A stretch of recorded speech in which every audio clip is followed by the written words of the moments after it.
3 galactic spectacles in the past week, experts say. This in Ohio, streaking across the night sky, seen here overnight in California.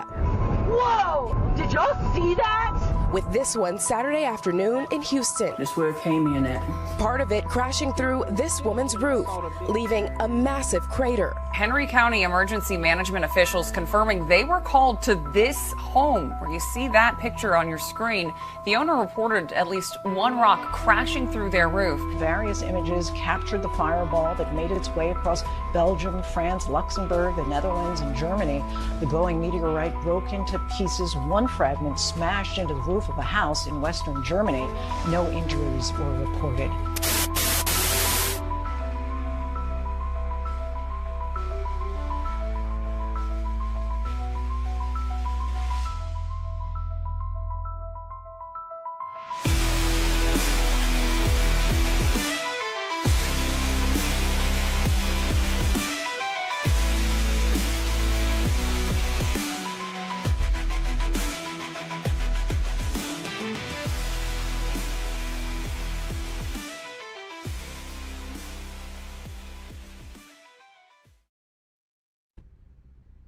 All right. We are back in action and live with everyone's favorite, Mikey, Jenny from Candid Truth. What a blessing it is to have you back as always and see some awesome people in the chat already. I see Jesus Freak, Computer Geek, David Beverly, the one that probably got me in trouble at work that one time I had him on and then got called to the principal's office. And so blessed to have you guys joining us in these impressively crazy last days. It seems like we all can just sense there's a nearness to the return, and it seems like every day things are getting crazier in the news. There's so much chaos, calamity, and doom scrolling can be depressive if you're just scrolling and looking. So we're not here to bring the doom. We know that there are end time deceptions here and near and in the future as well. That's what Revelation tells us about. And so things falling from the heavens, has it happened before in the Bible? Absolutely. Is it going to happen in the future according to the Bible? Yes. We're going to have a lot of things happening that are biblical, and a lot of things, or I guess pretty much almost everything you see now happening seems to be very prophetic and biblical. So Mikey, Jenny talking about them before. I saw him talking about things falling from the sky. I thought maybe I was the only one that noticed, but it was cool that you've noticed that pretty much everywhere things are just falling from the sky and everybody's just going along like nothing's happening. It's kind of crazy. Yeah, dude. Thank you for having me on, man. Always so fun to be on Founded Earth Brothers with you. And yeah, dude, there's a lot of stuff going on. This is 2026 has been the craziest year ever. March has been the craziest month ever. We got Epstein files coming out. We got Trump going to release UFO files. We got strange things flying around the skies that they say are meteors, but who knows what they really are. And World War III, and they're saying that this is Armageddon bringing Jesus back. So let's go, man. I'm ready to go home, brother. Yeah, I know. I was like, yep, that's what Revelation says. A world leader's not going to be deceived by the unclean spirits like frogs. Like, how is that? I haven't seen that verse yet. Right. Yeah, man. I think things are about to just get really crazy soon. I've been saying this since last year. I was saying that 2026 is going to be the year of disclosure, and already, you know, we're only in the third month, and Trump said, yep, we're going to disclose everything. So I think it's not long before we see those frogs in real life, and they're going to be uniting the world, the militaries of the world together to battle against Christ. That's what Revelation talks about. The 3 unclean spirits like frogs go to the kings of the earth to gather them to the battle of the great day of God Almighty. So we're living in it, man. If you don't see where we're at, if you don't believe the Bible, it's time to crack that thing open and give it another chance. Those crazy Christians are actually saying some real stuff. Yeah. And speaking of that, you're talking about the Armageddon battle. I've been doing a study with the Septuagint. I've done a video on this before. I was actually studying the New Covenant and the Old Covenant, and I came across a verse in Jeremiah that's totally different in the New Testament, or in the Septuagint, which is a couple thousand years old compared to the around 1,000-year-old Masoretic, which like your King James Bible and many other manuscripts or many other translations are based on. And so as I'm looking at the differences, he's talking about the end time gathering where he gathers Israel from the ends of the earth, right? If Israel is a nation state in one little area, you're wasting your time trying to gather them up from the ends of the earth. So a lot of people are like, we got to stand with Israel. I agree. We got to stand with biblical Israel, and they're going to be gathered from the ends of the earth. They're not just going to be planted in one spot. He's using the four winds of the heavens, which were only discovered in the 1920s, to gather up his elect as well as the angels and stuff. But the verse I was reading in Jeremiah, it's unique because it doesn't line up with the Septuagint that I was looking at, the translation I was using. I think it's the Lexham English version. It's like 7 verses different. So you have like chapter 31 in the Masoretic and 38 in the Septuagint. But anyways, it says that he's going to gather his people from the ends of the earth in the Masoretic. But the Septuagint, which is older, gives you an actual appointed time. It says he's going to gather his people from the ends of the earth at Passover, which totally makes sense. And it doesn't give you a day and an hour, but it gives you an appointed time. And it makes sense that when our Messiah was saying, I'm not going to have this, feast of, or this Passover meal again until I have it with you guys, it would make sense if we're uniting at that time. He wanted them to have a staff and shoes on their feet, like they're ready to go on a journey and be set free. And then what's going to happen? The people were trying to war against God Almighty, right there, the pillar of fire. And it's the same parallel. It's the same thing. I mean, you literally have his people being punished, enslaved, done wrong. They think that he's not watching and taking record of what they're doing, and he was. He poured out his judgments on them with the plagues. What do we see in Revelation with the witnesses? Plagues, just like in Egypt. And then there's this return, people being set free, waters above the firmament parting when they come down because they're not going to flood the earth again. To me, it makes so much sense. When I read that, I was like, oh my goodness, there's a reason why they would remove that. They don't want us knowing that these things are significant, especially if they're trying to eliminate things like Passover and replace it with another appointed time that's just kind of changing its day, throughout the years. I think that's cool. I think it's significant. And I'm like, it just makes sense to me now that we're about to have another Passover and another Exodus. And so what better time than that? We don't know which one it's going to be, but I don't want to totally derail the conversation, but you had that presentation about the cosmic week thing. I don't know what you call it, but I've heard it called the cosmic week. Man, I'm interested to hear that again because my mind is definitely more open to it. But was there a certain year that you thought of that pointed to? It actually, with the calculations, and I'm not good with math, but somebody, and it was a Bible I'd looked into from the 1800s, it had us in a specific year from creation. Like they had counted all the genealogies, done all the math. And when you added the time to where we are now from where they were in the 1800s, it puts us right now at about the end of the 6th millennial day. And so within a year or 2 or 3, like it's very close. It's like we're right there getting close. So we could be I don't want to put a year on it because sometimes I feel like if I'm like, that's 5 years from now, people will be like, I'm just going to lay back, not do anything, not work. We don't have to get anybody ready. I'll start packing my bags. But when he comes, he's going to come fast. It's not going to be a slow, there he is, here he comes. All right, guys, we got to start getting ready pretty soon. It's going to be rapidly fast, like lightning, just boom, it's here. And people have to be ready. And so, we're definitely near the end of the I feel like anyways, the 6th millennial day. Now there are differences. I was talking about the Septuagint and the Masoretic. The timelines are totally different. There's about 1,000 years different from creation on forward. So it's like, I watched the video on that too. So still studying it out. I'm only in the book of Numbers right now. I think we're going to be on like chapter 9 or 10 this coming up Sabbath. So definitely an interesting study, and it shows helps me see a lot of what's going on now making sense. I need to have you on sometime and do that presentation if you'd be willing. Oh, dude, that'd be awesome. Did you do it on your channel? Yeah, I've done it. Actually, I think I did. I have touched on it on this channel, but I did a presentation for the Kingdom Crew conference, and I uploaded that to the channel. So I just kind of shared what I already had put together. Yeah, I had looked at some evidence, some different evidence, and it seemed like it was lining up to 2027, and I'm like, wow, that's pretty wild. But I've heard a lot of people saying 2030. So yeah, man, I don't believe we're going to be here much longer. No, it's time to be ready.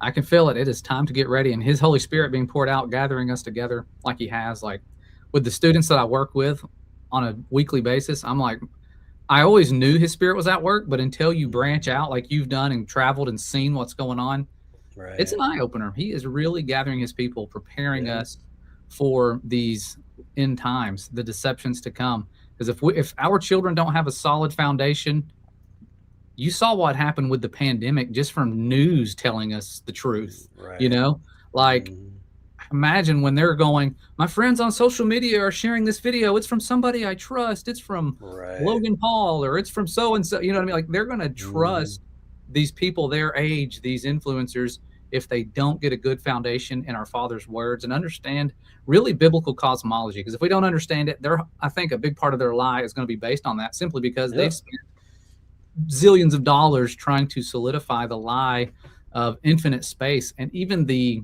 unclean spirits that was in Aleister Crowley's book, allegedly talking, we're talking about bringing the glory of the stars to the hearts of men, and even putting on the persona of infinite space, so that they are basically indoctrinating their own followers. And so even their own followers think, oh wow, infinite space, that's real. That's what they're saying, and they're giving us this book, you know, and giving us all this eugenics and things that are, you know, that have been poured out on humanity from That's what I believe too. I believe that there are many people in the elite who are deceived themselves. I don't think it's, you know, everybody at the top is just like, oh yeah, we're working with the devil and we're going to deceive the whole world with this whole alien agenda. I think they believe that they're alien.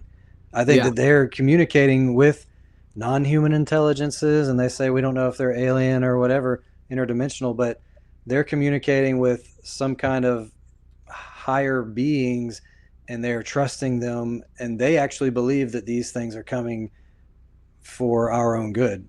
They're like, they disarmed nukes, they've given us technology or whatever, and that's how they're going to make everybody else trust. I haven't done a video on it yet, but I've been looking at all the predictive programming that show that aliens live among us, such as they live, you know, they put the glasses on, you can see them, Men in Black.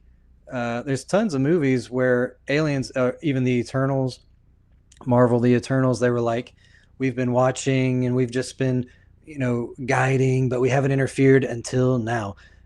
I've never seen that movie, but just in the trailer of the Eternals, these beings that look human are on a spaceship, and they're coming over the earth, and they're saying that we've been watching you, we've been guiding you, but we haven't interfered until now.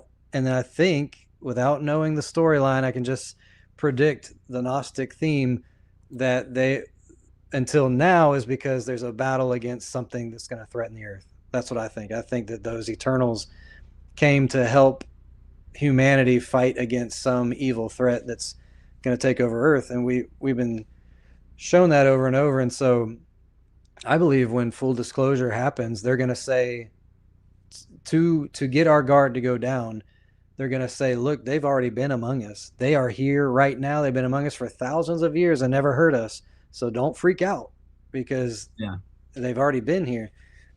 And that's how they're going to warm us up to it. But yeah, man, it's going to be crazy, man. Yeah, it's just weird seeing all the things we've been talking about and warning people about start happening. It's like, man, you know, you think it'd be like really exciting, but we're like, all right, here we go. Yeah, I was just thinking about, honestly, it's funny you said that. I was thinking that kind of today.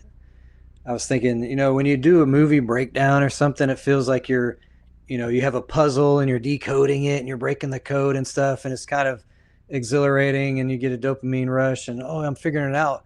But it's like, this is more than just a game. Like, we're not just decoding, we're not solving a puzzle in some video game. Like, this is reality. And to be like, yep, they're deceiving us, and I told you, you know, I've been saying this for 10 years, and now the Epstein files are out.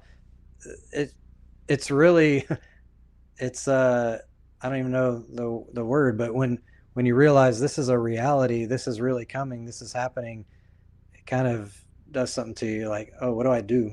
How should I prepare? Or, you know, I can't just go about living like the days of Noah, eating, drinking, giving a marriage, and just acting like life as usual. But what do we do? You know, I don't know. Yeah. We have to be what I consider ready, which for me, for years, I'm like, what does that mean? How how am I ready? Like, if the return were to happen tomorrow, how am I supposed to be ready? And I think a lot of it is we've been lied to about who we are, what we live on, how we're supposed to preach and teach, who's supposed to teach and preach. You know, like, there's so many different things that have just been lost with false teachings, or hidden. I would say not really lost, but hidden and lost with the false teachings. And so once you start looking into biblical cosmology and then looking into our identity, who are we when we're grafted in? Somebody said, explain what Israel is. You know, I had no clue who I was. I always called myself, back in the day, a Gentile. That's how I referred to myself. I'm a born again Gentile, which it was crazy because when our Messiah came and talked about bringing people into his sheep pen and like the grafting in aspect to the olive tree where branches were cut down and cast down, and not to see yourself as better than those branches that are on the ground, you know, like he can graft them in again. But grafting in is not a natural process. You have to have an expert gardener to graft in branches. The wind's not just going to blow these branches in, but it's an olive tree that our Father chose to talk about with grafting in to Israel.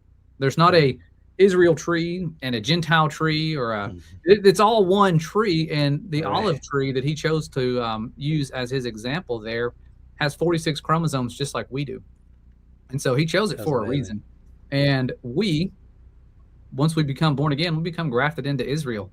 And so I used to say, I'm a Gentile in the new covenant. That's what I would say. But I didn't realize the new covenant, he doesn't say, I will strike up a new covenant with the Gentiles. No, it's Israel and Judah. You know, they're coming back together. The two sticks joining back together, just like it says in prophecy.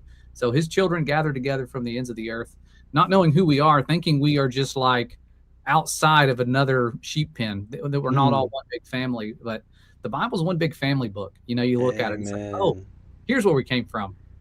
Here's where we're going.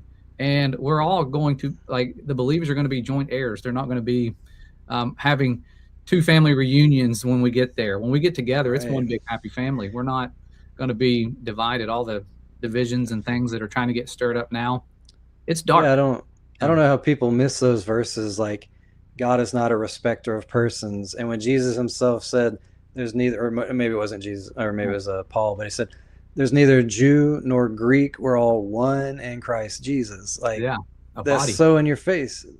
Yeah. And we're all heirs we're all the seeds of Abraham and heirs according to the promise. That right there puts a whole end to it's not a nation. It's not a bloodline. This isn't about that. I mean, to me, that's what the whole rich man and Lazarus parable was about, was his bloodline was not going to, he thought because he was a rich Jew that he was for sure going to the kingdom because, well, he had the bloodline and the wealth meant you were favored by God, but it was the lowly beggar who ended up making it to the kingdom. And I just don't understand how people miss those things. And so all my life growing up in churches, I've seen those, we stand with Israel, and they're flying this hexagram, this occult 6-pointed symbol, and they have no clue. And they're just like, yeah, we stand with them, and they're God's chosen people. And I'm like, really? They're the ones that rejected him. They're the ones that nailed him to the cross, and they're the ones that today still reject him. So you just reminded me of something interesting. I don't know if you've looked into this, but I've been looking into the Israel, the founding of Israel, the nation state, not Father's biblical Israel that's gathered from the ends of the earth. And I saw that Netanyahu went to high school in Philadelphia, Pennsylvania. And so I was like, Philadelphia. It's like, what did they say? Because that was one of the 7 churches in Asia, you know. Right. I was like, what did they say to that specific church? And I looked into it. That's the church that was warned about the fake J word. No way. Yes.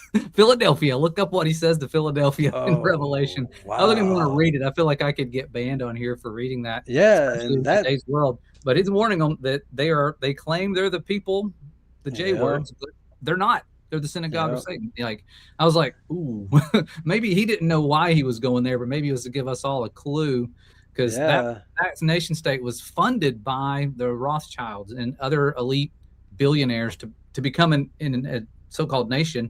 And, you know, his people can still be in there.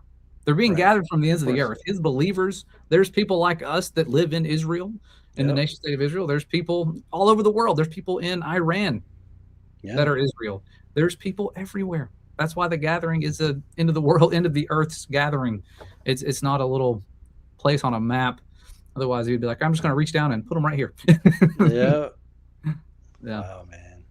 It's hard to talk about this stuff because I get like worried about censoring what I got to say. I feel like I know. I was going to say that should be a red flag to us that there's this, protection around them. You can say anything you want to about God or the Bible or Christians, but don't talk about this particular group because that has a certain word. You'll be labeled I don't want to say the word anti-Semitic. Semantic.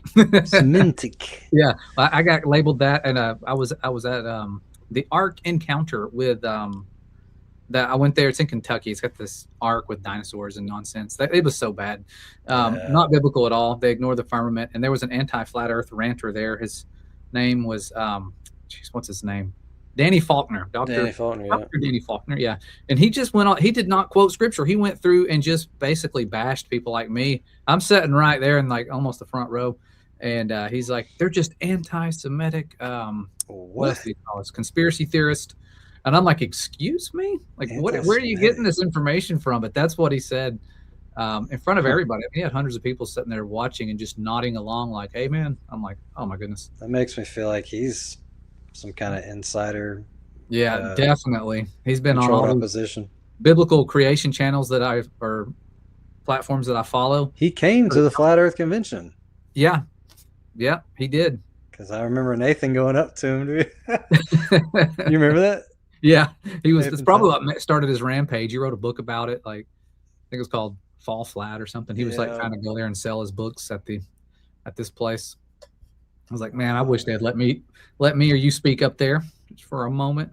Yeah, dude. Definitely not. So you've been seeing some of this stuff that's happening all over? Oh yeah, it's crazy. And you sent me that article. I'll pull this up so they can see it. March has just been crazy, dude. Where's the slides at? I'm on the wrong way.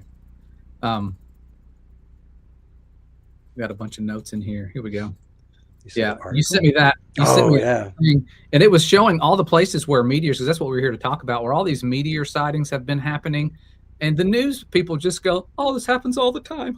They act like it's no big deal. But I'm like, I've never seen sightings like this. And we talk about this in our creation standard classes. Has anybody ever been hit by one of these things? Has anybody died? Like, if we're on a space rock moving 500,000 miles per hour, I think we'd be getting knocked out by space dust quite often. You'd be like, oh, lost another one. He just went through a pile of rocks here going 500,000 miles per hour. But I was not surprised that no one's ever been killed by one of these things, but somebody has been hit. And it was like back in the day, it was like rockets were still being launched. The day that it happened, I think a rocket was launched in Russia. And I thought, I don't think that's a coincidence that these things coincide sometimes with these launches, because we have a physical barrier structure up above us. It might be magnificent looking and transparent and have all these other features, but it's got lights in it. And those lights, as we have seen with the footage of the firmament, there's a plasma, what they call a plasma phenomenon, lightning sprites, that produce billions of volts of electricity. And so if you've ever seen electricity in sparks, sometimes there's solid particles that come off those sparks because there's metallic objects. Usually you're touching a metal wire when there's a spark. And so you have these lights above the firmament, and things can fall down from a solid object. If there's a strong enough charge and there's portals in the heavens, there's all these different things. But yeah, definitely a unique phenomenon, but we see it. It's mathematical. Typically these meteor showers, when they happen, it's predictable, not because we're flying in this spiraling path through rocks all the time, but it's mathematical because the lights in the sky are mathematical. And it seems to be some type of warning, because we had literally back in, I think it was the 1830s, possibly 1833. Don't quote me on that day. Oh, yeah. But the 33 was there. But I've talked about that before, and it's very, very fascinating. But when it comes to, let me see if I can find that in this presentation. I know it's somewhere. That meteor shower that looks like an umbrella. Yes, like an umbrella. Like it came from a central point. If we're flying through rocks, it's not going to radiate outwards in an umbrella shape. But it did. And this was back, 1833. the Leonid, they call it the Leonid meteor shower because it came from a specific star in the constellation of Leo, a specific star. And the people writing about it, they said, this is what their words, I highlighted in blue, that the firmament on high was one solid glare of fire and light. They didn't say deep space was lighting up. They said the firmament. It looked as though every star in the sky was falling. So I know we're kind of getting a little bit, not nervous, but excited about like these sightings happening. This would blow that out of the water. I think that this might be going to be happening. They said again. You could read a newspaper in the middle of the night because of how bright it was. Wow. And we're about 100 years away from this, right? We're not far from the 100-year mark from this event. And so it's probably a timepiece, showing us these things. Here's somebody's carving they did, a wood cut print. And that's what it looked like to eyewitnesses, radiating out in a dome shape, not in the shape of a rock that we live on, allegedly flying through other rocks. I mean, that's not what would happen. Everything would be straight line uniform coming in, not looking like a dome. But that's what it looked like. This is eyewitness accounts, multiple eyewitnesses. Many people saw this, and they drew exactly what they saw. And it looks like even some of the lights are traveling in weird directions, which you were pointing that out. Some of these lights falling down recently will be falling straight down. Some are real fast, some are slow, and they zigzag, and they start taking on different courses. Like they're almost like somebody's over there, like with a remote control, like, all right, go this way, that way. Like it looks like some sort of fireworks show attached to a drone, maybe. I don't know. It just definitely looks weird seeing those things all over the place, especially these eyewitness accounts coming back from almost 100 years ago. Yeah, you can see some. Go back to that one. You can see some of those look like they're going upwards. Well, because the tapered tip is at the bottom. What in the world? Yeah, some of these are going down and then taking right angle turns, going back up. Interesting. Like zigzagging. I didn't know that this all came from one star. That's really crazy. Yeah, that's what an astronomer said. One of their premier astronomers said, he's talked to a lot of eyewitnesses, and they all said it came from a certain direction. And when they pointed, it was where that specific constellation or that star in the constellation known as Leo would have been. So that's why they called it the Leonid meteor shower. 1833. Got to have their 33 in there. Could be something significant to that number, biblically is probably why they are using it as well. I think there is actually. Christ was crucified at age 33, and I think that they picked up that number as a mockery to him. But man, something the other day I heard 33 too, and I was like, man, I wonder if that is. It does seem like 33 is significant. Yeah. What was that? Oh, this right here? No, the one before that. Oh, the one before that? Let me see. I was trying to click through here. Oops. Oh, I've got some of the things here I was going to talk about, because what we're looking at today with the meteors, you've had a couple people pointing out meteors falling through their houses. It happened in Georgia, and then it happened in Germany. And I'm like, it's weird that it's all happening going through people's roofs, which usually doesn't happen. And this is a picture from 1954 where that happened. Went through somebody's roof. There's the rock. Of course, they confiscated it and then gave it back to her. Was it the same rock they brought back? I don't know. But there she is. Look how she looks like she's a part of some lie. She's like, I don't want. Was there something otherworldly about it, or is it just a rock? Yeah. They say there it is. They got it on display and came through her house, hit the radio, hit her on the leg, and didn't even kill her. 500,000 miles per hour. Hit a rock. All it did was go through the roof. Hit her leg. She had a bruise on her leg. Yeah, very, very strange things here. This is from our presentations. We talk about this stuff in our classes, and so people get to see, just investigate the, what do you call it? The authenticity of the narrative of people getting hit by meteorites and stuff. And it's not a new thing to take something that falls from the heavens, if that's what it really is, and worship that as a god. That's what they were doing in the book of Acts. They're talking about those people at Mecca. Yeah, the idol worshipers that worshipped Artemis were literally angry because they're going to lose their funding because they make idols, right? You make idols for a certain deity, and people are starting to follow the Messiah. You get mad, and that's why they quieted these people and, said, fellow Ephesians, doesn't all the world know that the city of Ephesus is the guardian of the temple of the great Artemis and of her image, which, where did it fall from according to their legend? From heaven. And so they were worshiping an image they say fell from heaven. And so we're told that people are going to be worshiping an image of the beast. Maybe it'll be one that falls from heaven. Wouldn't that be interesting? And now we have the Artemis missions going on. It's kind of not ironic that NASA even has the Artemis logo on their main temple building that they have with the large one at their headquarters. It's like, there it is. There's the Artemis logo. And so first it was the sun god. Now it's Artemis. And they've gone in a specific order with their missions, which is very, very demonic. Even their Mercury guiding the souls to the underworld. I didn't realize that the symbol, I mean, it looks satanic. You got the upside down inverted cross. But it's actually satanic. It really is. That symbol, you look it up, and it says that it's about these things that are in their agendas already with gender and things, all intertwined in that one logo. And of course, Artemis being their current mission after they went from the guide of the souls to the underworld straight to where we are now, Artemis, which is the name of something else that falls from heaven. The scientific name of the plant called wormwood is Artemisia. Oh, so many coincidences here. Wow, man. Coincidence experts here. That's crazy, dude. That was some good stuff. I don't even know how to follow that up now.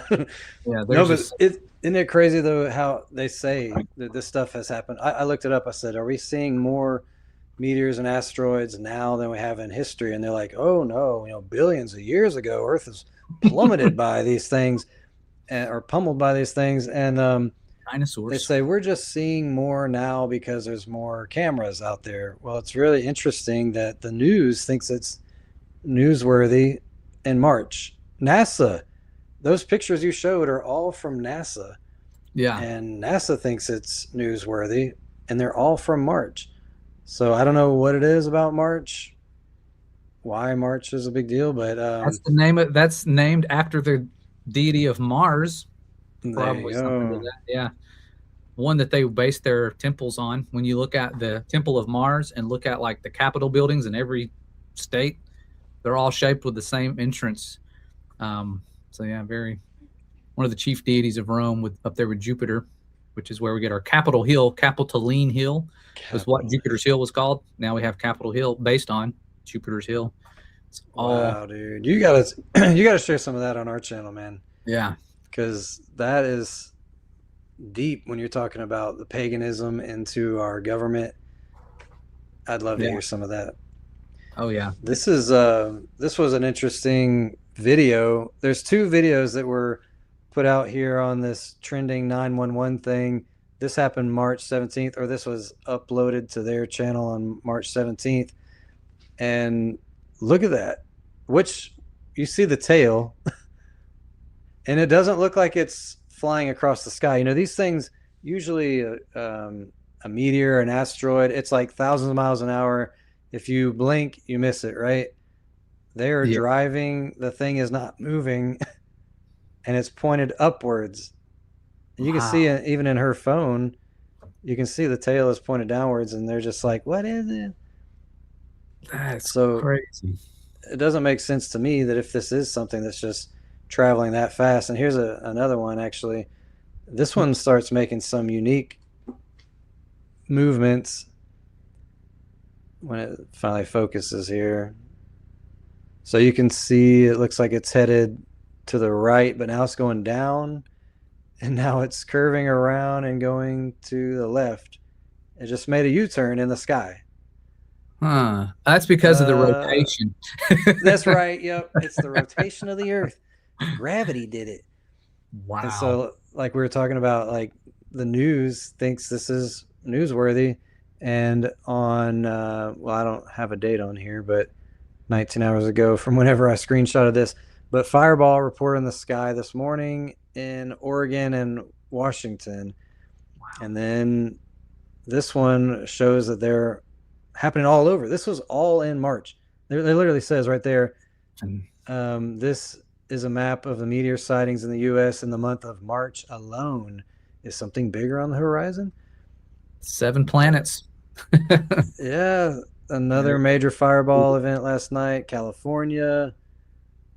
2 fireballs over Michigan. 2 fireballs. 2 over Michigan. Wow. Like, this is something that's supposed to be like a once in a lifetime rare sighting.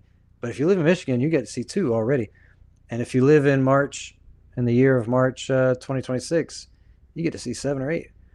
So you showed these, but here's March 2nd over Louisiana, March 3rd, Canada and Washington, March 8th, Maryland, Pennsylvania. This is all from NASA, guys, so you know it's trustworthy. March 11th, New York, March 17, Ohio, March 21, Texas. This is all still March, dude. California, and that was, what date was that? March 22. March 22, interesting. The date is 322, like Skull and Bones. Ooh. Over California. California. This, it doesn't have a date or anything, but it says a second meteor has lit up the U.S. sky just days after a massive fireball over Ohio.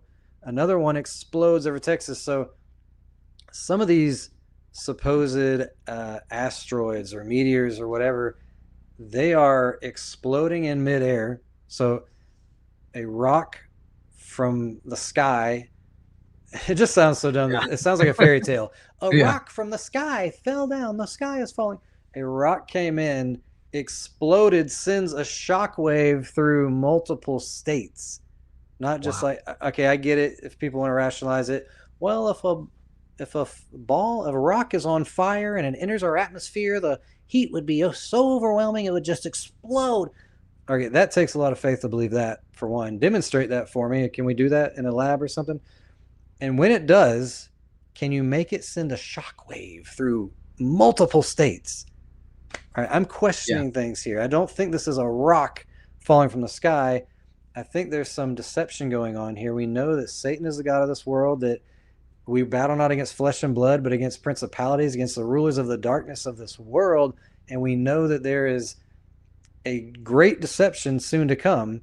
And I think this year has been like the kickstart for that, because when things get released in the mainstream media news, that's not because we have really good investigators and they're just putting it out there. No, the media is controlled. I hope everybody knows that. The media is controlled. So when things like the Epstein files come out, it's because they want you to know. All right. Yeah. And most of the files are blacked out anyway. So they're I mean, if they really wanted you to know, they'd say, here's all the documents, go read them yourself. But everything's blacked out. Who are they protecting? The pedos? Or who are they protecting is what I want to know. So everything that gets shown publicly is by design. It's orchestrated. You're not really catching on to anything, but truth is like a two-edged sword. So I believe what Satan's doing right now is he's dismantling the whole structure, everything. It's like a house of cards, and he's just flicking it with cards of Epstein files, with cards of meteors, with cards of UFO disclosure, with cards of World War III. And now, if you haven't heard, as of the past couple days, they're talking about energy lockdowns. Have you heard of this? Yes, I was watching. They were saying that they're banning travel. Yes. Locking people down, just like we saw the world do not that long ago. But it's starting in, I think, Australia. Was it Australia? No, maybe Australia was the food shortages. Like they're going around filming grocery stores that are empty and ramping up the fear, because people see that and they run to the grocery stores, they buy everything out, kind of like when there's a snowstorm coming in the South, you know, buying no more, no more milk sandwiches because all the bread and the milk's gone. Yeah, it's ramped up, like you're saying, out, especially not as much here in America. I know gas prices are going up, but yeah, they're definitely shutting off. I think they're shutting off power grids in certain places to save energy and giving you a quota on how far you can drive. Yep, exactly. They're going to start saying you can't drive. You got to use less electricity or whatever. And when gas prices go up like that, we might think, oh, well, you know, it's going to be a sucky time or whatever. But no, it's not just like, oh, it's going to be difficult to drive to the store or something. That affects all of transport. So semi trucks, planes, whatever, that means everything's going to go up. You know, your groceries are going to go up double because, well, we got to pay for the gas, you know. And so we are about to hit a very problematic time, and I think it's all by design. AI is taking over people's jobs, even to the point where Elon said we're going to have a universal basic income because so many people are going to be broke that the world's going to collapse. And so, this is just Satan orchestrating everything to bring us to our knees so that we're in desperation for a savior. And when we reach that point, he's going to appear as an angel of light, as a cosmic savior, doing lying signs and wonder, bringing fire down from heaven, miracle working demons are going to unite the militaries of the world, all this stuff. It says in the Bible, it's by means of those miracles that deceive the entire world. So how is the whole world going to be deceived into worshiping Satan? By miracles, by believing the miracles and not studying prophecy. And that's the whole problem with the Christian world today. We've lost all discernment. We're no different than the world. We're watching the same garbage. We're listening to the same trash. And we're believing our senses. So can I say the word Jew? The Jays, they're waiting for their Messiah. They rejected the Messiah. They're still waiting for their Messiah. So they're going to fall for it. The atheist that says, I won't believe it till I see it. You got to show me something. Well, they're going to believe it because they're going to see it. Islam, they believe that Jesus is coming back. The New Agers, they believe that cosmic Christ and Christ consciousness and all this stuff. Everybody's going to be ready, including Bible-believing Christians, because we're not studying prophecy and seeing that Christ isn't going to come and touch the ground. He's not going to come walking around. He's not in the desert. He's not in the secret chambers. He's not coming to earth to walk around doing miracles and signs and wonders, but Satan is. And so many people are going to rationalize it. They're going to say, there's no way this could be the devil. What do you mean? You're crazy to say that a being that's doing good things is a devil. You're nuts. You need to be locked up. You need to be taken out of society because you're a discordant note in our perfect utopia. We finally have peace. We finally got rid of pandemics. We finally have we finally solved the problem of climate change and, fossil fuels and all this stuff. You are going to be the enemy when you go against that and you say, this is not Christ. This is not a perfect utopia. This is a demonic deception. You're going to be the problem because all religions are going to come together and say, look, we're all living in peace and harmony. But the Bible says when they say peace and safety, sudden destruction will come upon them. But see, people are going to rationalize it. They're going to say, no, I know that the Bible does say that, but it doesn't say that Jesus, won't ever come down and do miracles. And it won't say that the world's not, maybe the world just got so bad that he had to come and do something.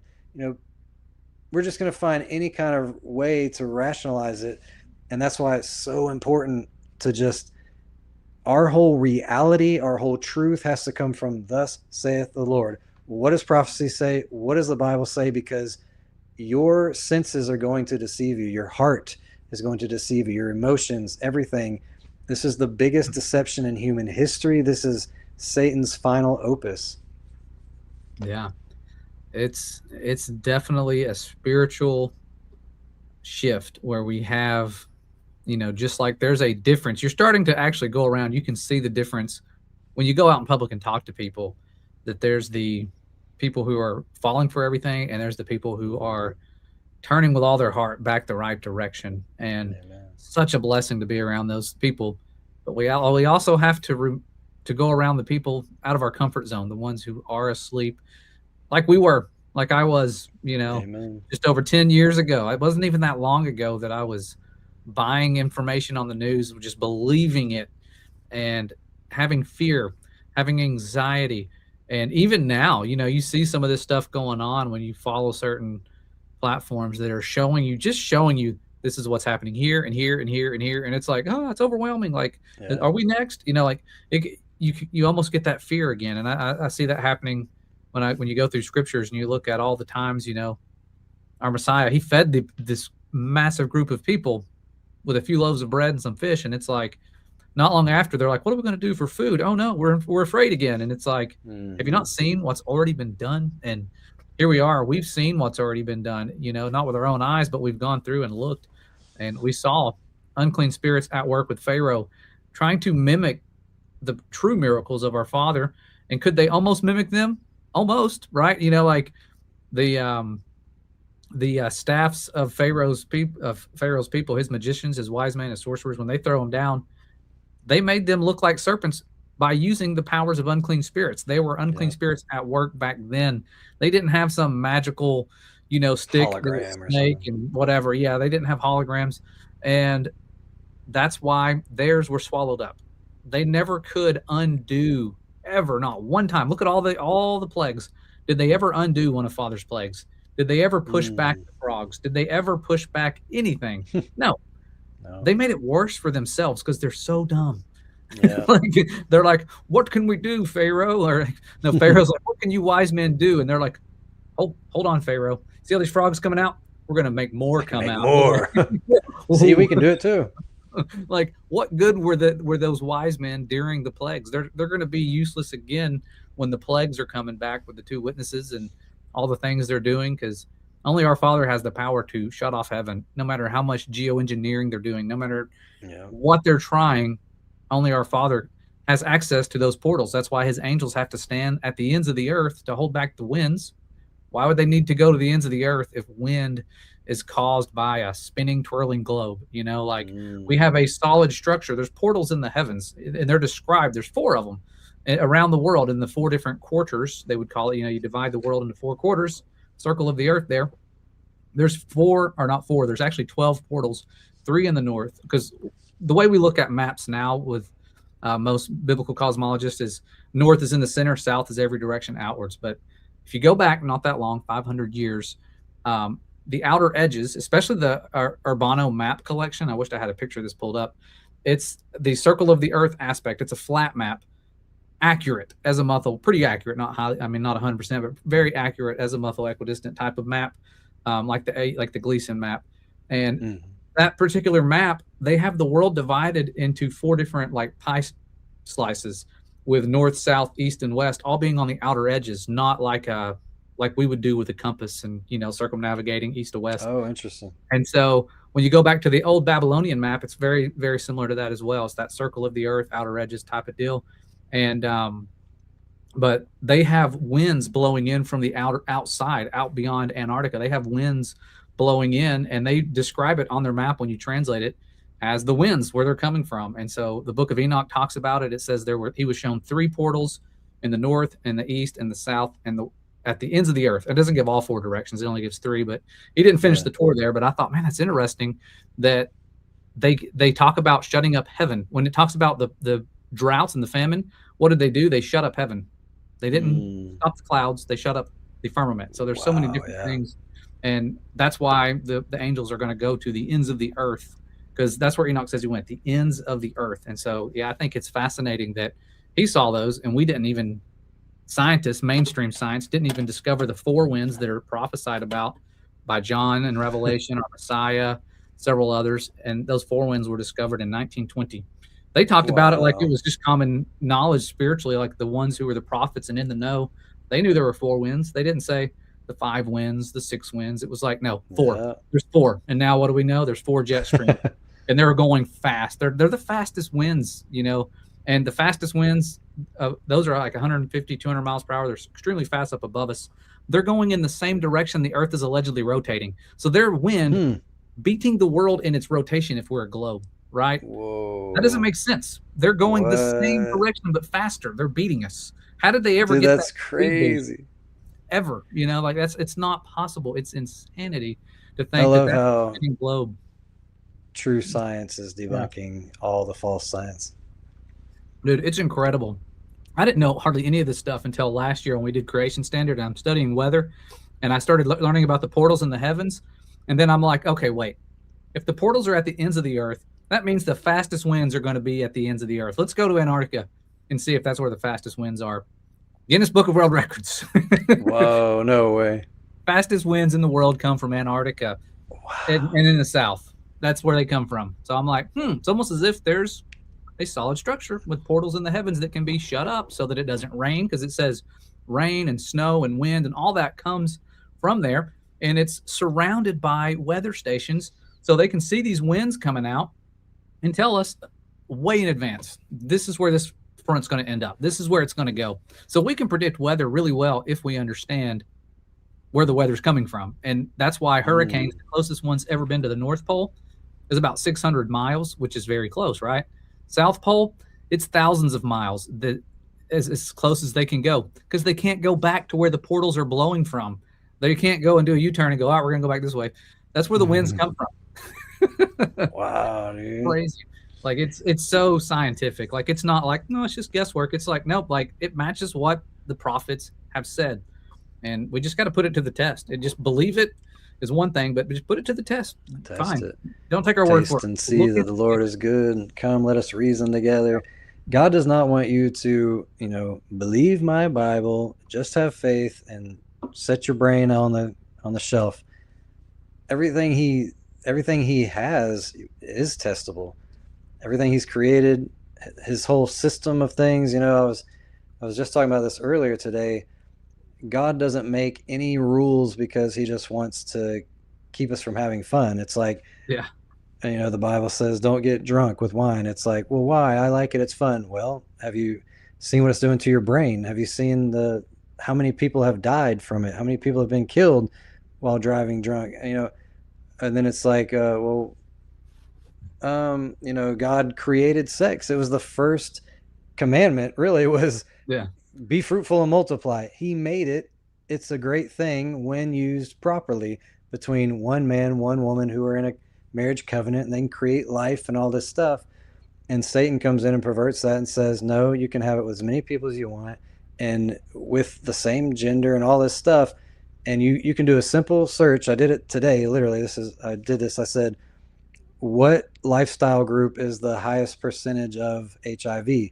Boom. It told you male, bisexual, homosexual, man with man. And it's like, this is why God is saying, don't do it this way. He's the creator. It's like arguing with a car maker and saying, no, you know what? I'm putting water in the gas tank. I don't care. I'm not going to spend money on your gas. I'm going to do it my way.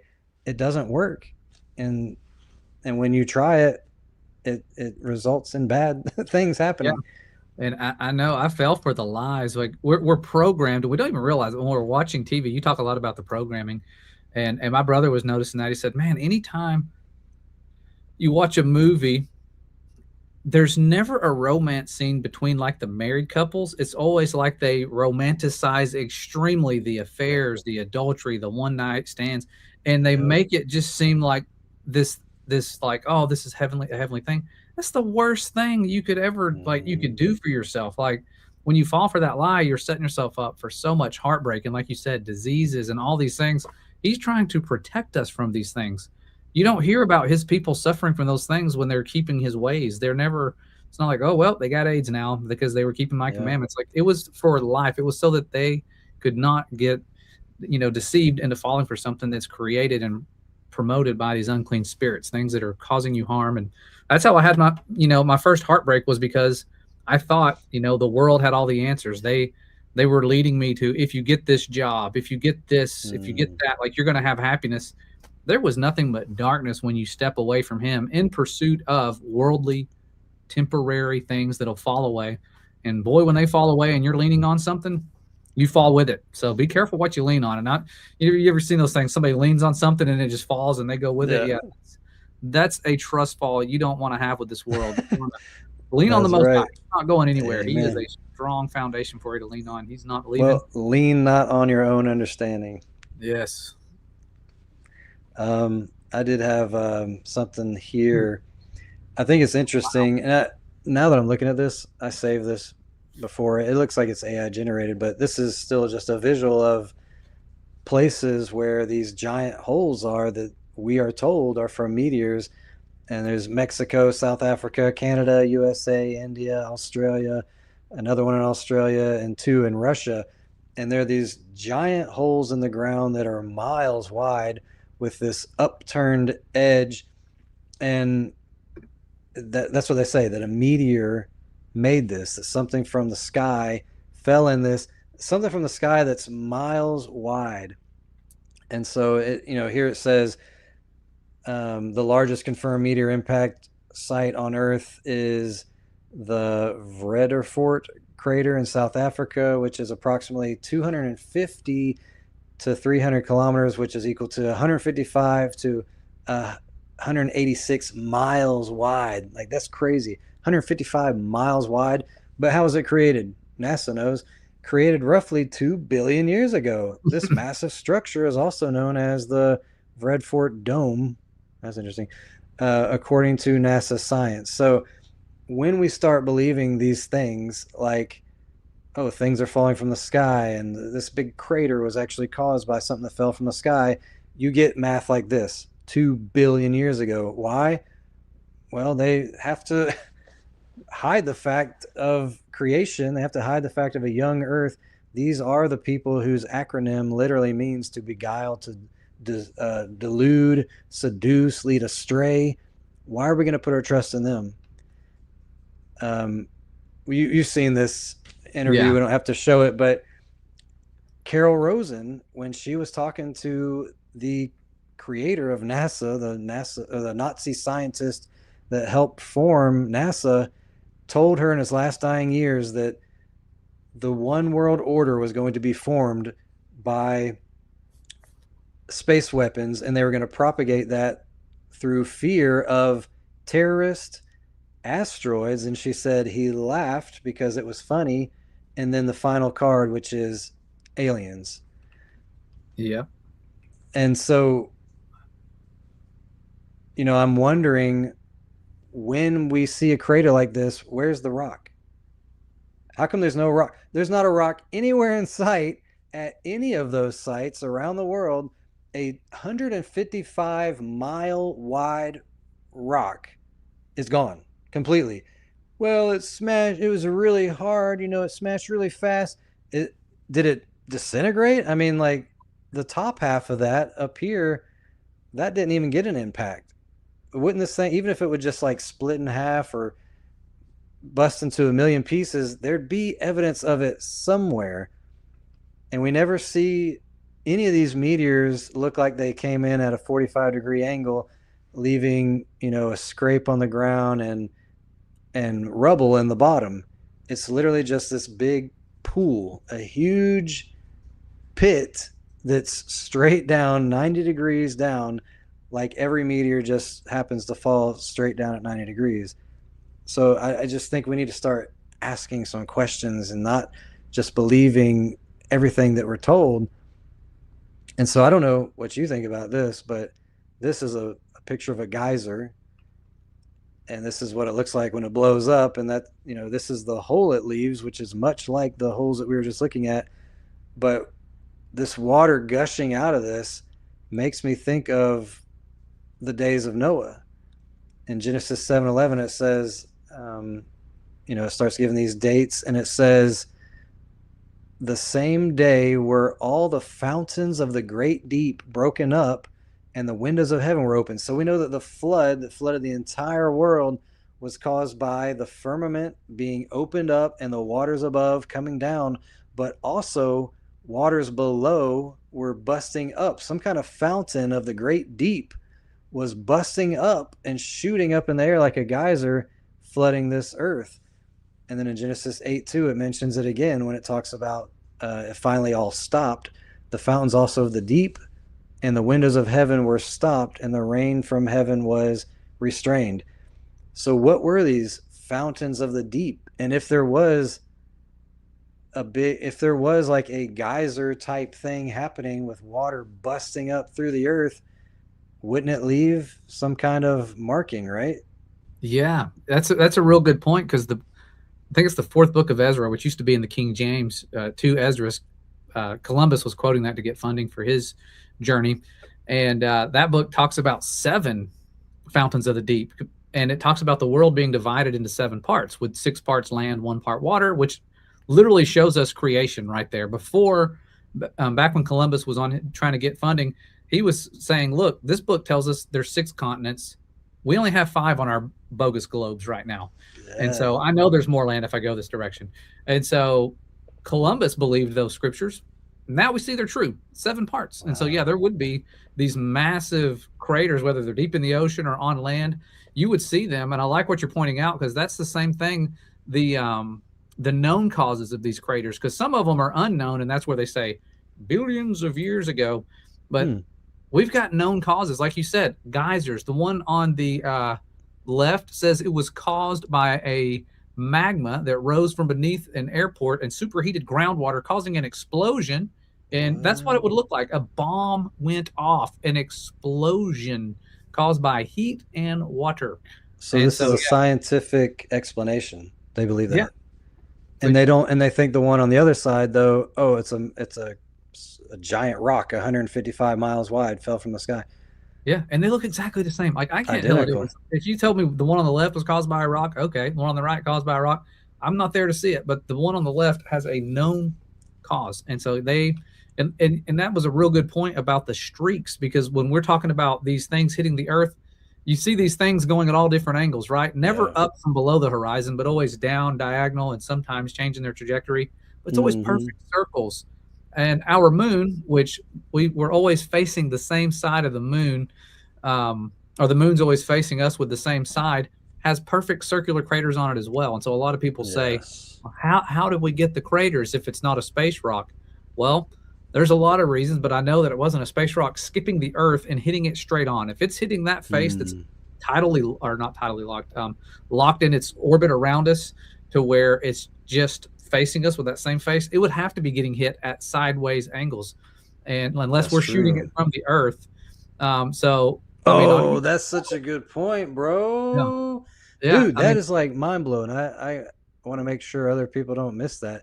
You're saying if that side of the moon is always facing Earth and there's craters in it, where did the meteors come from? They would have had to come straight from Earth, towards it. Whoa. We had a battle. It was Tower of Babel, people. That's crazy, dude. They were throwing darts at the moon. But I think that, my theory, and this is based on science that I've seen someone do in the lab. This was because when you look at something like a Venn diagram generator, right? They produce a lot of volts of electricity. What do they use? They have a dome-shaped device, right? Those things that make your hair stand up. If anybody doesn't know what I'm talking about, but it's like a metal sphere. You put your hand on it, and your hair stands up. It gets a charge, right? Yeah. Because there's something inside of it rotating and moving. We have a dome above us with lights up in it, rotating, moving, generating a charge. The Earth is negatively charged, right?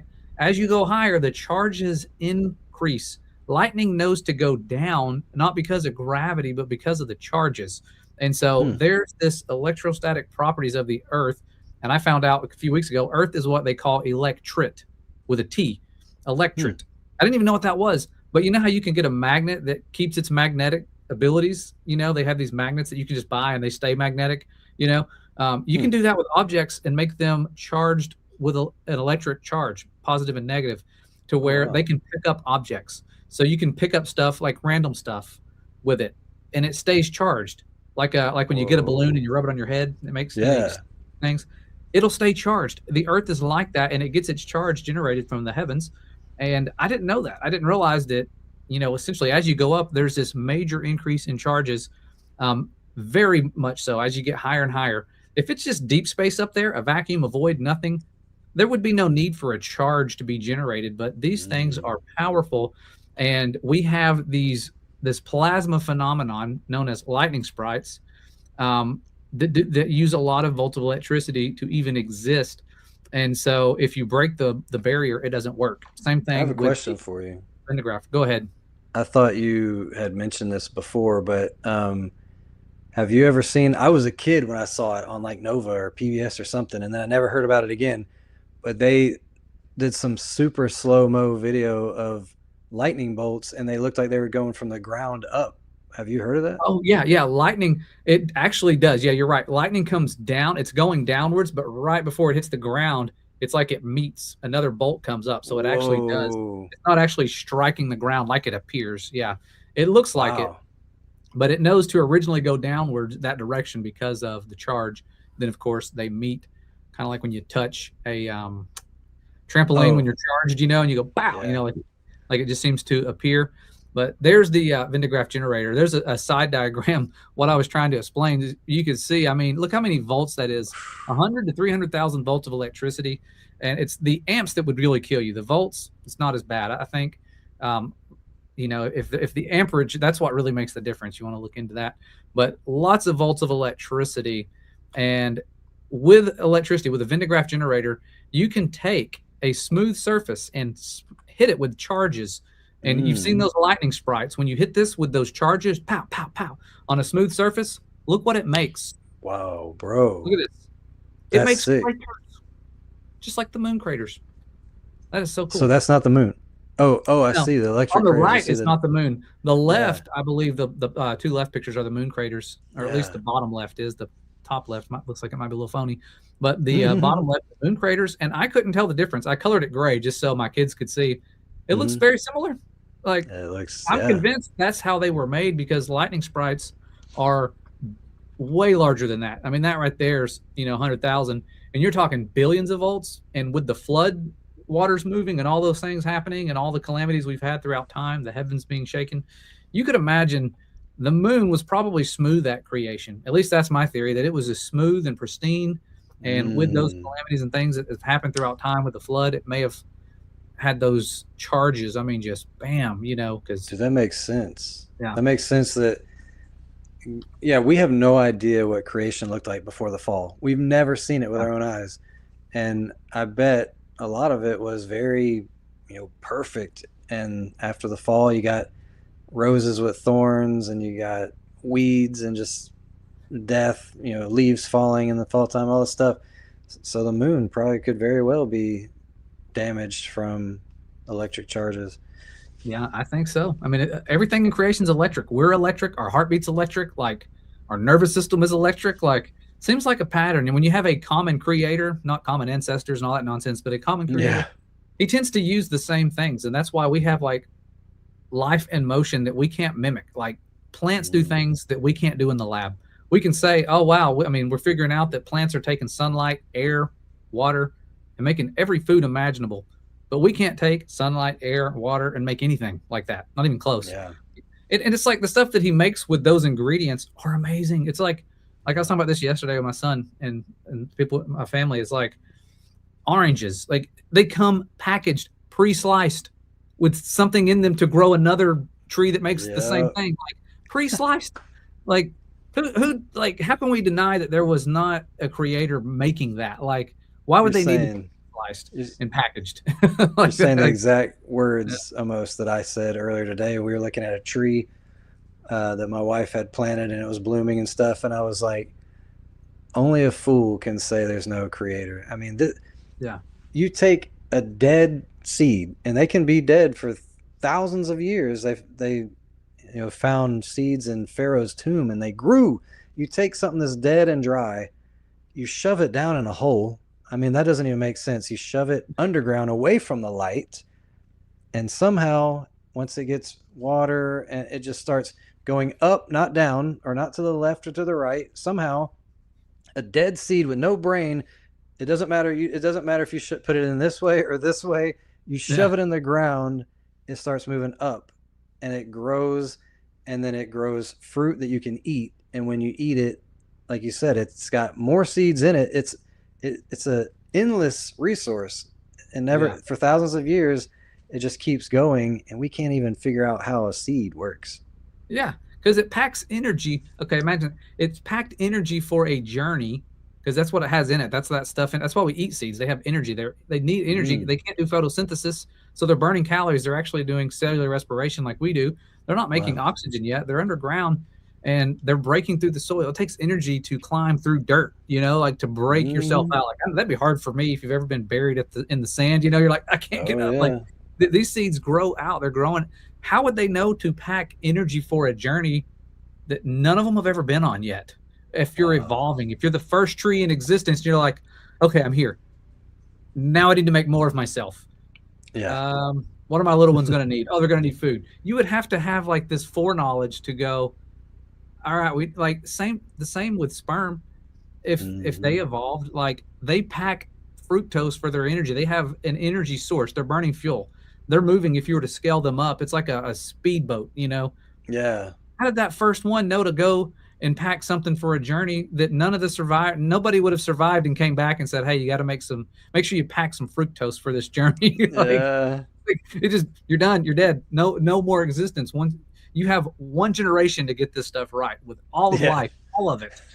and just perchance all of the reproductive organs of both male and female match up with all these species worldwide. Yeah, it's just insanity, the evolution stuff that they come up with, and the stuff that we're talking about now with biblical cosmology, the stuff that they have to counteract the truth that we see with biblical earth weather, things falling from the firmament, or it could be, end time deceptions, things to kind of ramp us up with the asteroid threat like you were talking about. I think it could be that. I think it really could be the whole asteroid threat, because they called one of them an asteroid, and I think one that you sent me, they said it was like a 7-ton asteroid that broke up over, was that over Texas or Ohio? I think it might have been Ohio, the one that was 7 tons. Like, I was like, oh my goodness, 7 tons. How many pounds is that? I think it was, did I do the math? 15,432 pounds. Yeah, that was the one in Ohio.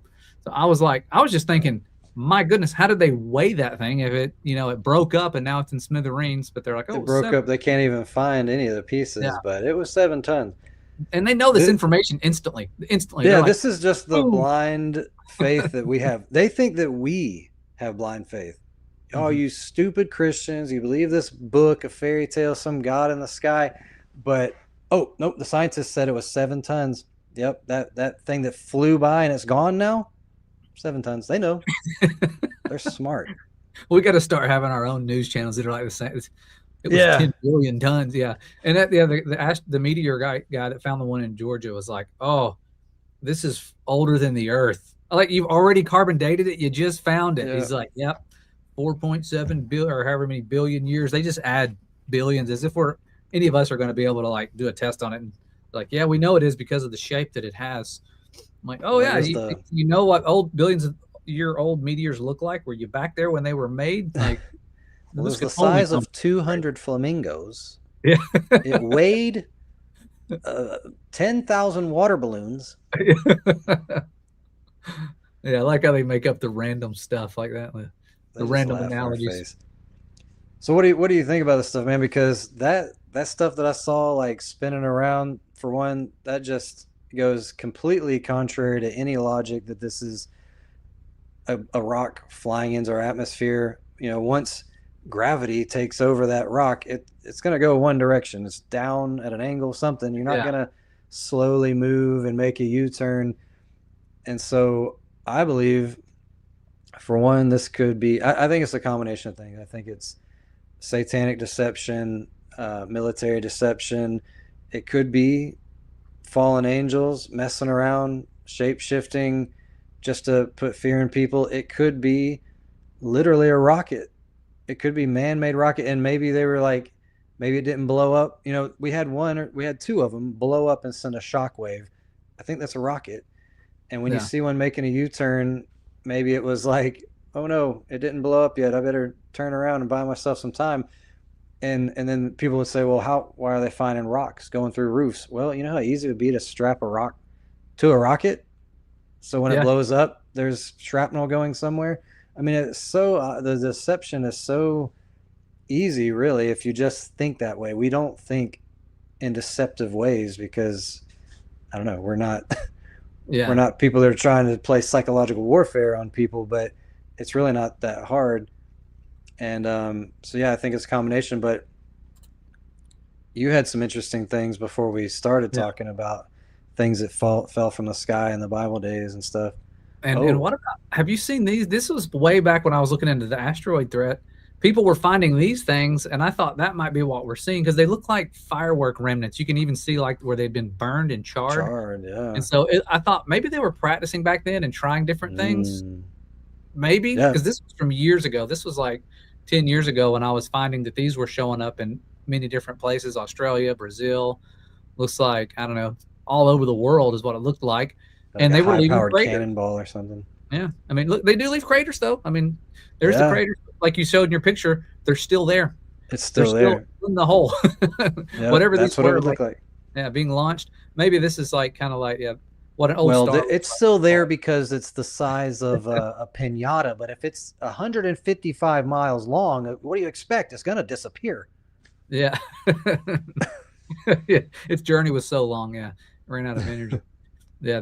I was collecting some verses before we came on to look at just some ideas, because there are going to be signs in the heaven, and it's hard to know like which one is a sign for us to know and versus which one is a deception. And so there are going to be signs and wonders, he says in Joel, and they're quoting this in Acts, that I will show wonders in the heaven above, or in heaven above, and signs in the earth beneath, blood and fire and vapor of smoke. And so I'm wondering, could the fire be up above, coming down, kind of a wake up call here. But definitely some things that also could be related to the great wonders, like you were talking about, Mikey, fire coming down from heaven in the sight of men. Who's witnessing all this stuff? Everybody's like, oh, look at that, but this almost seems like it's something that someone's doing here. The next verse, as a miracle, and deceiveth them that dwell on the earth by means of those miracles. That's what's going to deceive people, is they're believing the miracles. Yeah. Especially with space travel, because you watch them now making the fire rain down, like Trump was saying, and who could make the fire rain down from above? Only Elon. I knew it had to be Elon. The fire rain down, and they've got their dragon that, just like 7 heads in the Bible, holds 7 heads of astronauts. Wow. They do these things right out there, almost like, and in the organization, I was thinking about this when we talk about how dark it was when they were first founded. They had Jack Parsons, was that his name? Parsons? Yeah. Founder of Jet Propulsion, doing knowingly, I mean, this is Wikipedia, just look it up, satanic ceremonies and the Babylonian workings, all these different things to bring about, to get these rockets to go up into the air. And he says that if he didn't do them, they would explode, they wouldn't work. Whoa. So he's admitting, I'm using demonic powers to do this. I don't think our Father would approve of his people doing that. If these are godly people like they claim, and that's their origin, why would they need to do that? If it was all for innocent science, real science, to verify things, like, why would they need Satanism? They say they needed it. It's admitted. Wikipedia tells you that. You don't even, and not that Wikipedia is this all trustworthy source of truth, but they would sweep that under the rug if they didn't want us knowing it, but it's out there for anybody to look up. Like, that's the things they were doing. And they are doing these things in the sight of men. People are marveling at them, and they're now going to do a lap around the moon, they say. They've postponed it and postponed it. They don't have to wait much longer. Eventually, it's going to be like, oh, guys, the oil's run out. We can't fire the rocket. Oh, we were going to do it. Sorry. Man. We're out of fuel. We got to save the world. Shucks. We're going to do it. We're here with you guys. Short-term pain, long-term gain. Did you see that? Oh, yeah. The news. Yeah. The news, Mockingbird syncing up with their short-term pain, like all over the world again, or at least all over the U.S. Short-term pain, long-term gain. There's something I was thinking of. We do know that there was some fireballs from heaven in Sodom and Gomorrah. Yes. But there's still like remnants of that. You can go, I mean, there you go. Brimstone. There's literally brimstone that you can still set on fire. It's there. The evidence is still there. That's amazing that you have that pulled up. Yeah. I forgot about that. I forgot I had it in the presentation. You said that, and I was like, oh, yeah, there's fire falling from above. And in Job, Satan brought down something, right? I know he struck Job with, boils and stuff, but there were like balls of fire that killed his children and all his flock, his sheep and everything, or not sheep, his cattle. So Satan has the power to do things, as long as, so I believe that I can't like give you a Bible verse for it, but I believe that there are like rules of engagement that Satan has to play by. He couldn't touch Job because Job was a righteous man. And he said, you let me touch him and Job will curse you to your face. The only reason he worships you is because you give him everything. And God was like, okay, I give you permission to afflict him and his family or whatever, but you can't kill him. But Satan can only do what God allows, and he wasn't able to touch Job for some reason because Job was in the presence of God all the time. He was protected by God, and resist the devil and he'll flee from you, all that stuff. And so I believe that the majority of the United States have been a Christian nation, even though we know it wasn't founded on Christianity. But most of the people that live here for a long time have claimed to be Christian. And now with things getting so bad where, the entertainment is so wicked, people are just, they're walking around with earbuds, listening to the worst stuff. They're entertaining their minds with the worst stuff. The more and more that we give in to Satan's temptations, the more promiscuity, they're making homosexuality look like trendy and cool, and just all the stuff, all the wickedness that we now partake in that our grandparents would have a heart attack if they saw, right? Yeah. It's changed rapidly. I believe that Satan is having more power, that he can manifest in different ways, just like in these other countries where they say like, oh, children go in those woods and they don't come out because there's a monster in there. Like there's other countries that are experiencing manifestations because their whole nation, their whole tribe is all about voodoo and stuff, right? Yeah. And so I think that that's what's happening now. The worse our world is getting, the more manifestations we're seeing. That's why we see these fireballs from heaven that could literally be from Satan for all we know. Or, yeah, like I said, I just believe that Satan is right now, this is his plan to collapse our faith in everything. The whole structure is coming down, but truth is a two-edged sword. So he's doing it to bring us to hopelessness, but at the same time, the truth is getting out there, that the governments that we trusted, the celebrities that we idolized, that they're all these sick, satanic people. And when Christ returns, none of us are going to have an excuse. We can never say, oh, I didn't know, I didn't know which side I was choosing. Now like it's all coming out, right? So today is the day of salvation. Choose ye this day whom you will serve, either the God of our fathers or Baal.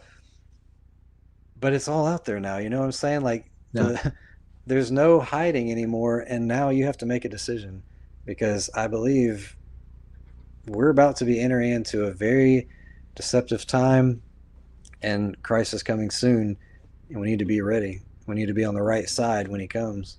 Amen. Because it is like Egypt, the ones that chose to go with the Israelites were on the winning side. The ones who thought, well, we got it pretty good here. We got a lot of servants. They were the ones that were doing harm to his people. And so, yeah, we have, when you look at the files, the stuff that's been leaked and all that everybody's seen now, parts of the PG-13 versions of it, like we see that evil powers are hurting his people. As someone who lives in a so-called free country, we see that we are not being treated right. The slaves in Egypt were taxed 20%. I, as an American, was taxed over 30% as a teacher. We have an income tax in Georgia. I was a teacher. I would look at what I was supposed to get, and I would think, oh, it's pretty good. I've got my master's degree. I've gone to college. I've got all this student loan debt. But at least I'm getting paid decent. And then I'd be like, oh, 31%. And that's not even including the $5,000 school tax that I got to pay so that we can have schools in my county, as well as all these other things that we're taxed on. I don't want to get all doom and gloom about the taxes, but like they only had 20% back then. We've got way worse than they did. We don't realize it. And you saw when he said, hey, I'm not going to give you straw anymore. You got to go get your own straw for the bricks. They went and talked to the king, or to the Pharaoh, as if he cared about them. They're like, hey, we'll die. Don't you know that we'll die? Don't you care? Of course he didn't care. And I think that's how we're starting to realize our leaders are. We're like, don't they care that we're suffering? No, they don't care. They're the people that aren't arresting themselves for the things that they're written about in the files. Like they don't care. They've already gotten away with it now, but they're not going to get away with it. Pharaoh didn't get away with it. Them tossing their children into the water, they didn't get away with it. He saw it. He knew.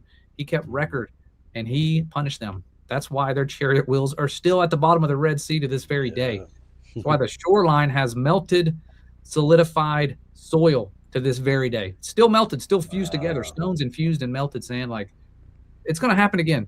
This next judgment, though, coming up with Armageddon, or one of the judgments, there's going to be stones falling from above, and we're told the weight of a talent, which is like 100 pounds from heaven, falling from heaven, falling from the firmament. And so we're going to see, I mean, that's going to be huge. I mean, just, I try to do a visual comparison. Imagine, you know, you think hailstones, the largest one, I think, on record is like, how large? Let me see if I can find a picture of it. Right there, like record size hail, not even close to the hailstones that are going to be falling at Armageddon. The weight of a talent. Think about that. And this is when they're trying to war against the Almighty, you know, and they're going to experience this, and they're still going to blaspheme him, just like the Pharaoh and his people. So, I mean, I think it's going to be intense for them. And for his people, it said during one of the plagues, like when they're dying, a dog didn't even snarl. Like there wasn't even like any discomfort for his people, you know, while these plagues are pouring out. So it's going to be the same. It's going to be like Passover. Everything's going to pass over for his elect. It's not going to be pleasant for them. And so, yeah, I know a lot of us are worried about, oh no, they're not getting arrested. Nothing's happening. It's going to happen. And poor old Netanyahu, I think he said, not poor Netanyahu, that guy said that, and this is what my brother told me. I haven't seen the actual video yet, but he said, no, I saw it. He actually says it, is that Jesus Christ has no power over the genocide. Whoa. I'm like, you're about to see that's going to be true for you. They're going to be saying, save us from the wrath of the Lamb. There's going to be power over that right there. You're not going to be able to stop that. He's going to have power over your genocide right then and there. And so, yeah, I think it's, all these so-called wise and the deceived kings of the earth are about to be humbled when the firmament parts like a scroll. So yeah, definitely interesting times. Firmament parting like a scroll, stars falling. We'll know when it's the real deal. I think this right here is leading up to a deception before the real deal. So and I hope nobody in here believes that we're going to be sucked out of here before it gets really bad. Yeah. The pre-trib rapture, man, that is a deception that's not in the Bible at all. And if that's new to you, just read where Jesus tells the parable of the wheat and the tares. Let them grow together until the end of the earth, when he sends his angels, the reapers, to gather the tares first to burn them. I have whole videos on the pre-trib rapture. I don't know if you've ever covered it, but man, oh yeah, I used to be don't put your faith in that. I used to be in fear of a pre-trib rapture because my mom's gonna disappear, left behind. I was always like, about to get raptured, and I'm not ready. I feel like I'm not ready right now. I could get raptured at any minute. It could happen in 3 minutes. Like, you know what I mean? Like it was like a fear, panic, and anxiety I got as a teenager. Who you mess up and you're like, oh no, here comes the rapture. You know, it was. I felt it too. You know what's kind of funny now looking back on it? I always heard as a kid, no man knows the day or the hour, and so it was a fearful thing to think about Jesus coming and maybe I'm not ready and all that stuff. So I would wake up in the morning, I would say, Jesus is coming back today. And I would say it because he can't come back. If I predicted it, he can't come back. You know what I'm saying? Like, no man knows. So if I wake up every day and say he's coming today, he can't come today. Isn't that crazy? But that's what that, like, man, that's what church can do to people, is like literally make you fearful about the coming of Christ, which should be like, I can't wait for it to happen now. Like now I'm like, Lord, come quick. Like, I'm sick of this world. I've never been more sick of the world. I don't know if I'm the only one experiencing that, but it feels like I'm talking days are passing like minutes. I mean, it's just so fast. Like I feel like I just woke up. Here we are. It's almost 8. It's after 8:30. I'm like, where are the days gone? I feel like I'm just constantly putting my children to sleep. Like, here you go to bed. Time for bed. I'm like, where's the in between? You know, like it is really fast. And I thought, you know, it talks about speeding up time for the elect's sake. I'm like, what if we're the only ones that can feel it speeding up, and everybody else just I don't really. Time's just passing normal for me. I'm like, I don't know. I feel like somebody just started flipping the pages of the book, like. I feel it. My wife feels it. Everybody feels it. My daughter, my parents. Yeah, we feel it, man. Crazy. Yeah. Definitely. Well, thanks. I appreciate you coming on and giving us so much. Thank you for having me on, information. Because seeing you talk about this, I'm like, we need to unite and talk about this stuff, because it is starting to cause chaos. And at the drop of a hat, with this month already been as crazy as it is, and we're approaching April, the real new year, who knows what they're going to do? Like, interesting. Yeah, I wasn't sure where you were going with that April thing, but that's what Chris Bledsoe. Remember him? Yeah, the one you were talking. Is that the alien guy, the one who like literally submitted himself to a demon and now says it's an angel? And he's Christian. Like, yeah, she's gonna be showing up on Easter, And that's I'm like, right. Hathor, the lady. Yeah, a lady. Why would our Father have his angel or messenger or whoever you're saying this the Holy Spirit? Yeah, use a man-made appointed time named after Ishtar for the return or an appearance. And why would the Holy Spirit appear as a false goddess from Egypt? Yeah, he's literally like single-handedly pushing the whole all religions are one type thing, and he proclaims to be a self-professed Christian, and he's saying, this is what I really think is going to happen too. I think we're going to start seeing more manifestations of things like this, and it's going to cause Christians and everyone to rethink everything. We're going to be like, well, who am I to say that Jesus is the only way? Or, I think what's really going to happen is people are going to say, God's the same God for everyone, but we've just had different interpretations. The Babylonians thought it was this way, and the Egyptians thought it was Hathor, and we call it the Holy Spirit, but really, we all serve the same God. Let's just stop battling and bickering, and let's just come together and worship these beings. They're here to save us. This is the truth. And that's what I think is going to happen. Yeah. I don't know if you have, I don't know if I have audio on my end, but I had a little trailer because I'm putting together this, or I've put this thing together. I don't know if you can hear this. Let me know if you hear this at all. But I always have problems with it. Do you hear that at all? No sound. Okay, no sound. So anyway, let me get back to where I can see myself. Sorry. So with all this stuff that's happening, aliens are about to be disclosed, UFOs, all this stuff.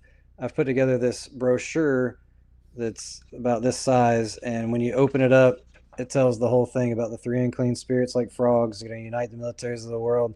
And it's pretty small because myself personally, I don't like to read a lot, but I would read something like this, and we can get 20,000 of these printed for barely over $1,000, like $1,300. I have a fundraiser on something called Zephy. I think Josh is going to drop the link, but we've already got 55% of that goal. And if we can get some donations to push us to the next, whatever it is, like $700, we can get 20,000 of these printed. This is one I printed myself. The ones that are going to be professionally printed are going to be way cooler. But, it's analog, so you don't have to have the internet. You can just put this in somebody's hands, and it's up to them if it goes in the trash or if they read it. But time is running out, and we need to be sharing the truth. The Word of God has the truth about these unclean spirits like frogs that are about to appear to all the world, doing lying signs and wonders and uniting the militaries of the world. And we have answers. Christians have answers, and we need to be sharing that stuff. A lot of churches are not talking about this, and it's so frustrating and disheartening. Yeah. Yeah, they won't even address biblical cosmology. They're like, we just want everybody to get along. We don't want to talk about it. I'm like, we got to talk about it. We got to talk about the truth. And not if we believe, if we taught that and believe that, we wouldn't even be having this discussion. Yeah. And there's some good people out there who just think it's not a salvation issue. We don't need to talk about it. But I'm telling you, I am seeing truth soldiers worldwide who are talking about it, and it's changing their lives. It's changing their faith. They are so on fire. Like when I thought I was on fire in high school, trying to get to FCA gatherings and doing things. I mean, I'm just a candle compared to a flame of what these children are right now, with them understanding when they go out and pray that our Father is the creator of heaven and earth. He made them. They know him. Like, it's a foundation you cannot replace. Like if you had to think of one thing to leave behind to your children, whether it be mountains of gold and treasure and all these different things, or a strong eternal foundation that would never let them separate from the Most High and have unshakable faith, I think you would choose the unshakable faith as opposed to all the worldly stuff, houses, mansions, prestige, any of that. Oh, look at the cat. She's a lover, man. She's trying to get my attention. She's like, yeah. Looks like our little cat, our daughter. I guess my daughter's cat. She's kind of adopted it. Little Precious. Hey there, little Chloe. Well, man, I hope this was a edifying conversation. Yeah, definitely a blessing. And make sure you guys that are watching, go down to the description. Don't wait. Don't hesitate. Go find Candid Truth. Click all the bell notifications, subscribe, follow, support, all those things, because he's going worldwide. He's a servant. He works tirelessly, and it's inspirational to see, knowing Mikey's testimony and seeing who he was just a short time ago compared to now. I mean, it's like, I thought Paul had a transformation, and I saw Mikey's, and I'm like, wow. I identify with Paul a lot.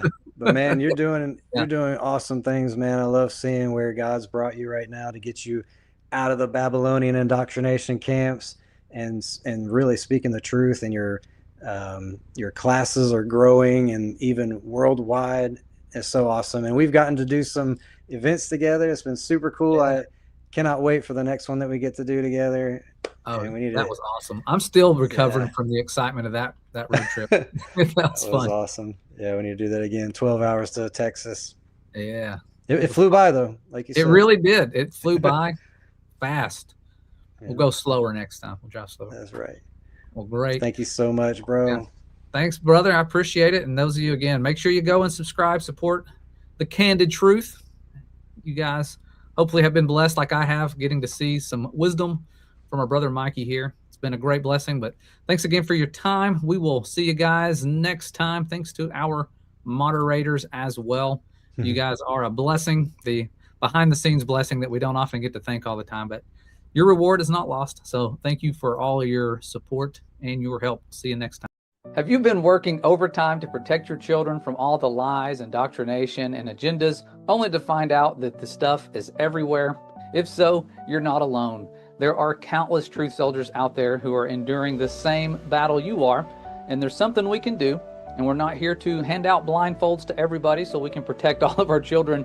We are here to give them a strong foundation, one that is based on proving all things and using earth and life science as well as math and biblical history to prove that our Father's words are the truth. It's a scientific journey. You have two teachers joining with lots of experience, and this journey is one that will be live and interactive for multiple time zones around the world, where children are logging in to learn and explore our Father's intelligent design, as well as what this world actually is compared to what they say it is. It's a life-changing experience, and it will provide you and your children with a foundation that the lies cannot break apart. And if this sounds like something you're interested in, go to creationstandard.com, check out our course information, and register today so that you don't miss out on this incredible journey as we replace the indoctrination with our Father's provable truth of creation at creationstandard.com.